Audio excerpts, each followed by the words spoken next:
नमस्कार दोस्तों, बहुत बहुत स्वागत है आपका एडुविस्टा बाई अश्वनी में। और आज के इस वीडियो में हम पढ़ने वाले हैं बुंदेलखंड विश्वविद्यालय द्वारा आयोजित संयुक्त बीएड प्रवेश परीक्षा जो सन 2024 में हुआ था।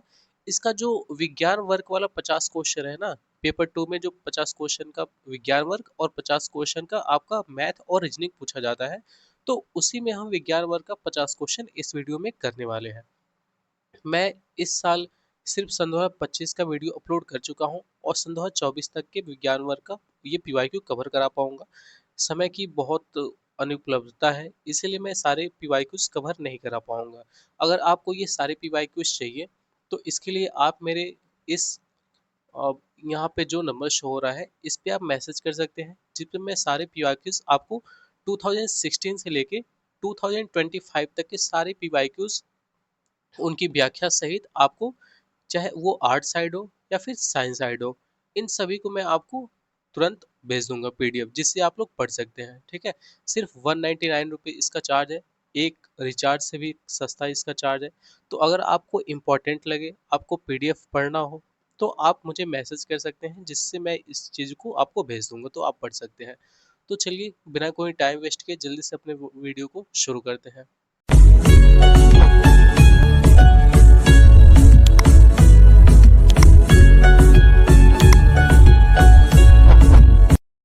अब देखो, जो विज्ञान वर्ग है ना, इसमें कभी कभी थोड़ा थोड़ा मैथमेटिकल टाइप के भी क्वेश्चन पूछे जाते हैं, रीजनिंग टाइप के भी क्वेश्चन पूछे जाते हैं।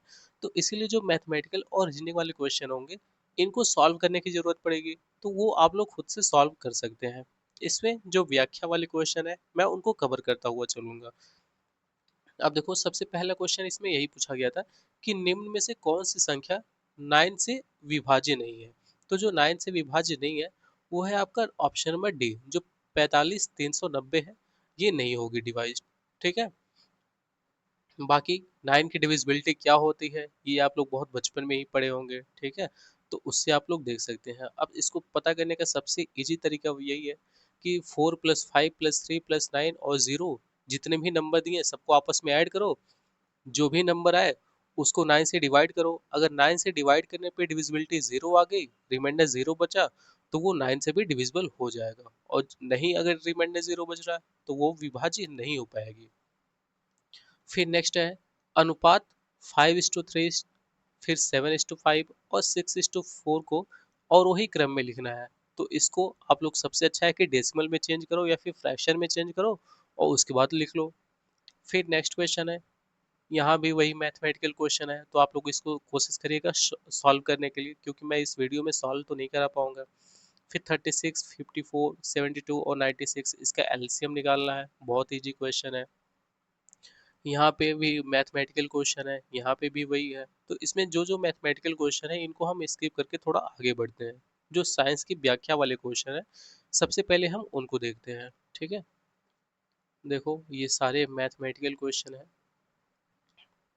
चलो, अब हम यहाँ से देखते हैं।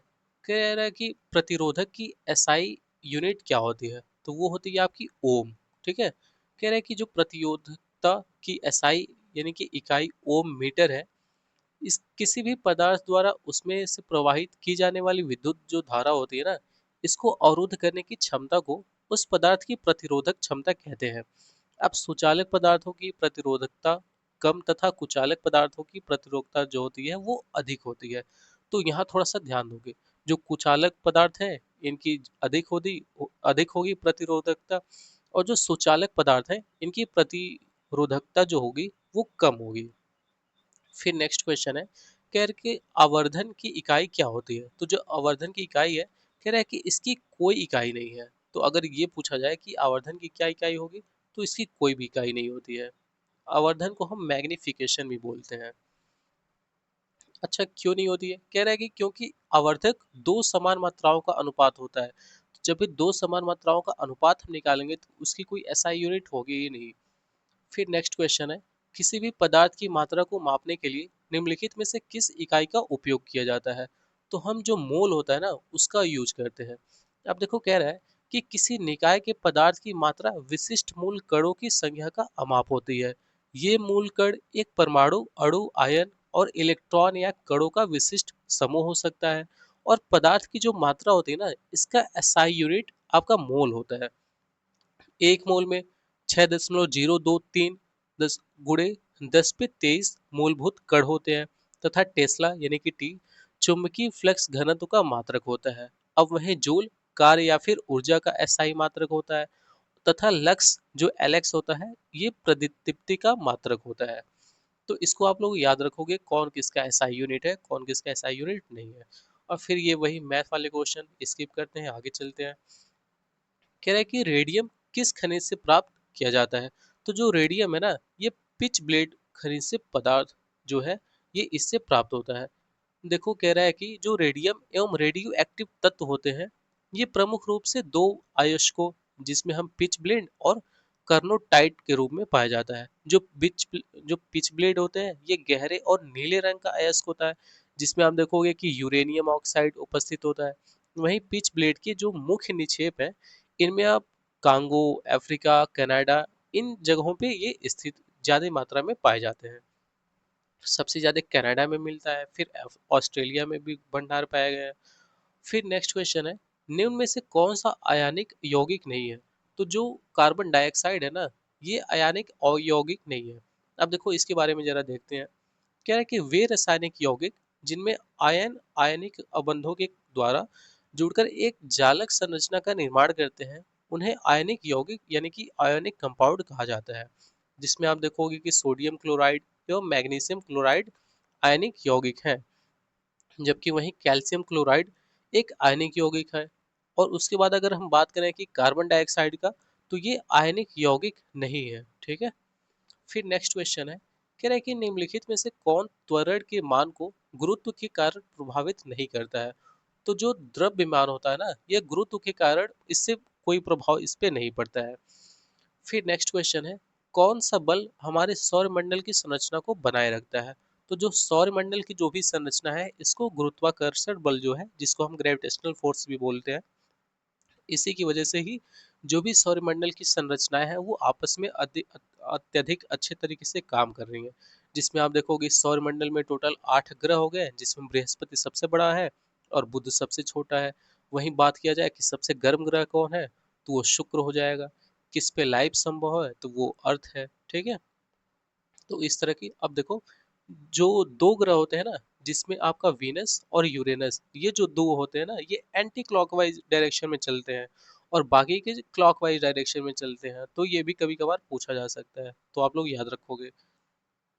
फिर नेक्स्ट क्वेश्चन है कह रहा है कि प्रबल क्षार और दुर्लभ अम्ल के मिश्रण वाले लवण का पीएच मान कितना होता है। तो इसका क्या होगा पीएच मान 7 से अधिक होगा। अगर हम बात करें कि रसायन विज्ञान में जो अम्ल और क्षार को हम पीएच स्केल के द्वारा नापते हैं ये हम सबको पता है जिसमें आप देखोगे कि 0 से 4 तक अंक होते हैं और जो अंक 7 होता है ये उदासीन यानी कि न्यूट्रल होता है बीच में होता है।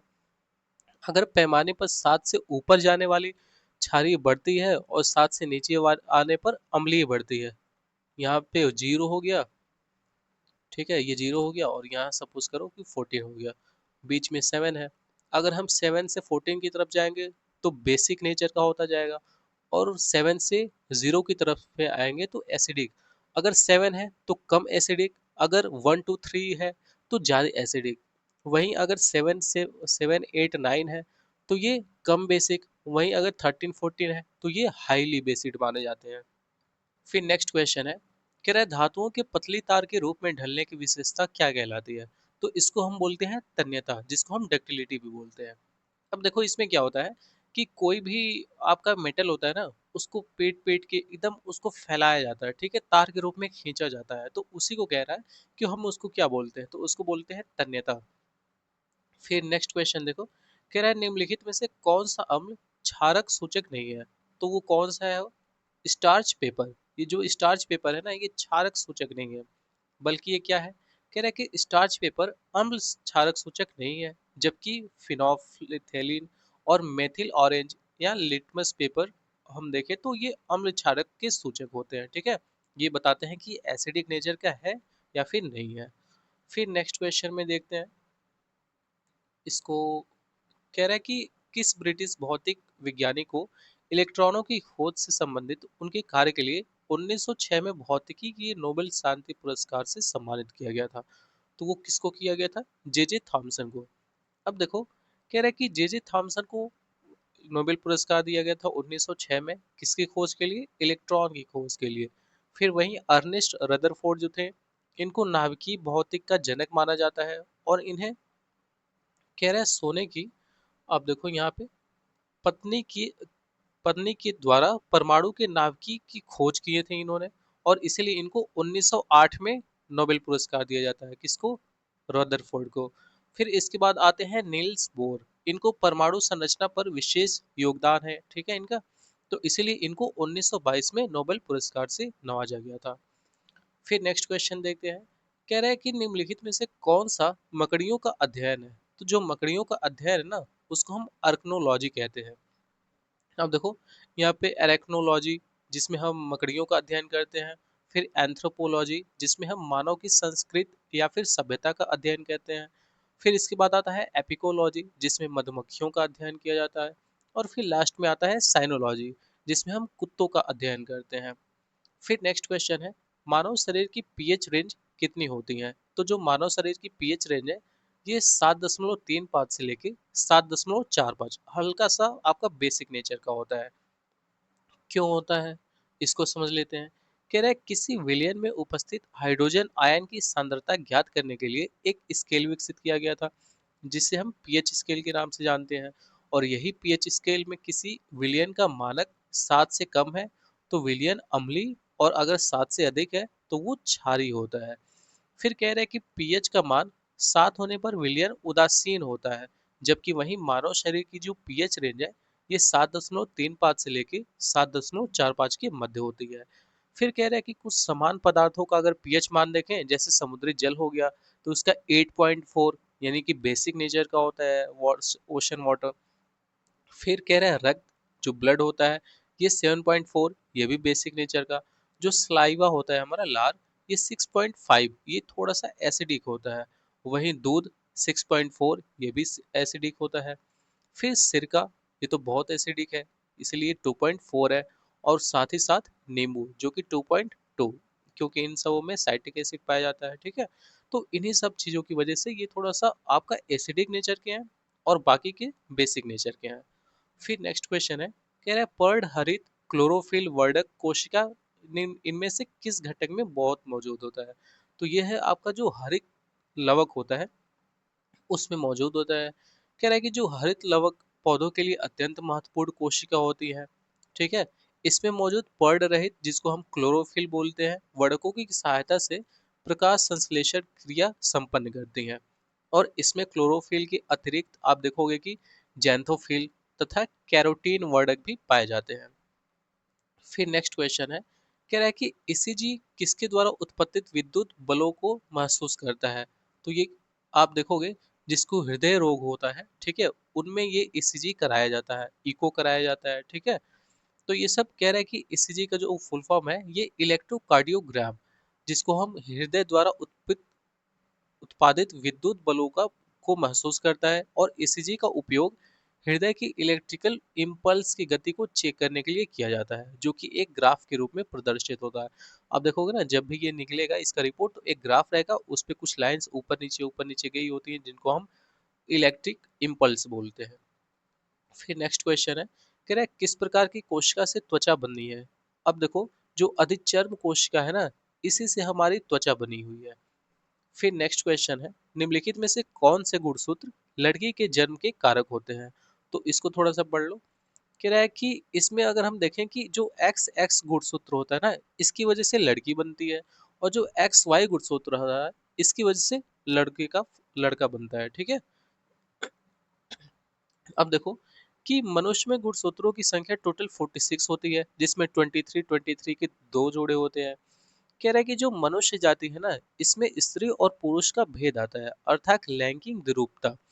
अब देखोगे कि 23वीं जोड़ी के गुणसूत्रों की भिन्नता के कारण ही ये विकसित होता है, और इसीलिए 23वीं जोड़ी के गुणसूत्रों को लिंग गुणसूत्र कहते हैं। माता पिता से जिस संतान को एक्स वाई गुणसूत्र मिलते हैं, वह पुत्र बनता है, और वहीं जिसमें एक्स एक्स गुणसूत्र मिलते हैं, वह पुत्री के जन्म के रूप में होती है। फिर नेक्स्ट क्वेश्चन है, कह रहा है इनमें से कौन सा सूक्ष्म पोषक तथा थायराइड ग्रंथि के सामान्य संचालक हेतु आवश्यक है? तो वो है आपका आयोडीन। कह रहा है कि जो आयोडीन की सूक्ष्म मात्रा होती है ना, ये थायराइड ग्रंथि के सामान्य संचालक हेतु बहुत आवश्यक है। सामान्य मानव शरीर को प्रतिदिन औसतन में आप देखोगे कि 100 से 150 माइक्रोग्राम आयोडीन की आवश्यकता होती है, जो कि हमें सबसे ज्यादा कहाँ से मिलती है? नमक में। इसीलिए होता है ना कि आयोडीन नमक। फिर कह रहा है कि जो आयोडीन की कमी है ना, इससे घेंगा रोग हो जाता है, आप देखोगे ग्वाइटर हो जाता है, उनका गले के आसपास में फूल जाता है। और आयोडीन की कमी से गर्भपात, शारीरिक विकास में रुकावट, विकलांगता और मंद बुद्धि या फिर बौनापन या फिर भेंगपन जैसे रोग हो जाते हैं। फिर नेक्स्ट है, थायरॉक्सिन हार्मोन के निर्माण के लिए किस खनिज की आवश्यकता होती है? तो ये आयोडीन की आवश्यकता की वजह से। ये भी वही है, कह रहे हैं कि थायरोक्सिन जो हार्मोन होता है ना, इसके निर्माण के लिए आयोडीन की आवश्यकता होती है। आयोडीन की वजह से ही थायरोक्सिन हार्मोन बनते हैं। अगर थायरोक्सिन हार्मोन नहीं बनेंगे तो फिर यही वाले रोग हो जाएंगे। जो जो सबसे इंपॉर्टेंट है वो है आपका घेंगा रोग, जो कि आयोडीन की कमी से होता है।